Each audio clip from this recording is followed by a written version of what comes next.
करण्यासाठी क्लस्टर विकास कंपनीला ठाणे महानगरपालिकेकडून सर्वाधिकार देण्यात आलेले आहेत। त्याविरोधात राष्ट्रवादी काँग्रेस शरदचंद्र पवार पक्षाच्या वतीने आज मोर्चा काढण्यात येतोय। तीन हात नका ते कशिश पार्क इथल्या क्लस्टर डेव्हलपमेंट कार्यालय असा हा मोर्चा काढला जाणार आहे। खासगी कंपनीला ठाणे शहरातील विकास कामांची धोरणे ठरवण्याचा अधिकार अप्रत्यक्ष देण्याचा कट रचण्यात आल्याचा आरोप राष्ट्रवादी काँग्रेस शरदचंद्र पवार पक्षाने केलेला आहे। क्लस्टर डेव्हलपमेंट बाबत कोणताही निर्णय घेण्याचे अधिकार कंपनीला देण्यात येणार असून त्यामुळेच महासभेचे अधिकार संपुष्टात येऊन सर्वच लोकप्रतिनिधींचे अवमूल्यन होणार असल्याचा देखील आरोप राष्ट्रवादी शरदचंद्र पवार या पक्षाने केलेला आहे।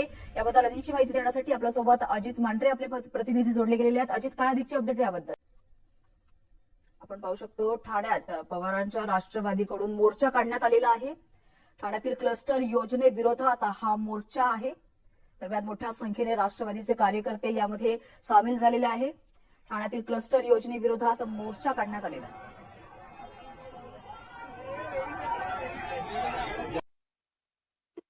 ठाण्यातल्या विविध भागातून जे कार्यकर्ते शहरातून विशेष करून जे क्लस्टर बाधित आहेत ते देखील या मोर्चामध्ये सामील झालेले आहेत। मोठ्या संख्येने 3 वर्षापासून ते जो कशिश पार्क या ठिकाणी जे त्यांचं कार्यालय आहे त्या कार्यालयापर्यंत ते सगळे मोर्चेकरी जाणार आहेत, त्यांचे ते जात घेणार आहेत। नंतर त्यांचे आरोप काय आहेत त्याच्या रीतीनं क्लस्टर योजना आपण जे म्हणतो की नियोजन शून्य आहे, 12 एसएच आहे, लोकांची फसवणूक होते, त्यांचं आपलं म्हणणं काय? या महानगरपालिकेची आकृती अत्यंत धोकादायक नाहीये। पाण्याचा प्रश्न, कचऱ्याचा प्रश्न, खूप साऱ्या गोष्टी आहेत, ते नाही नीट करू शकत नाही।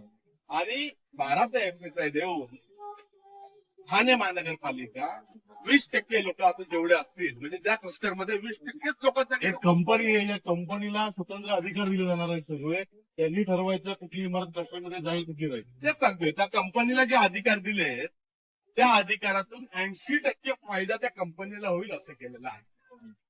जवळजवळ 3900 स्क्वेअर फीट, 3900 एकर मध्ये हा प्रोजेक्ट होणार आहे। 3900 एकर मध्ये जी लोकसंख्या ठाण्यातली 20% ती 80 पटींनी वाढणार आहे।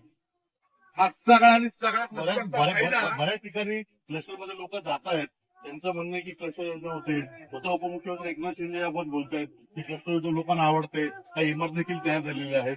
मग आम्हाला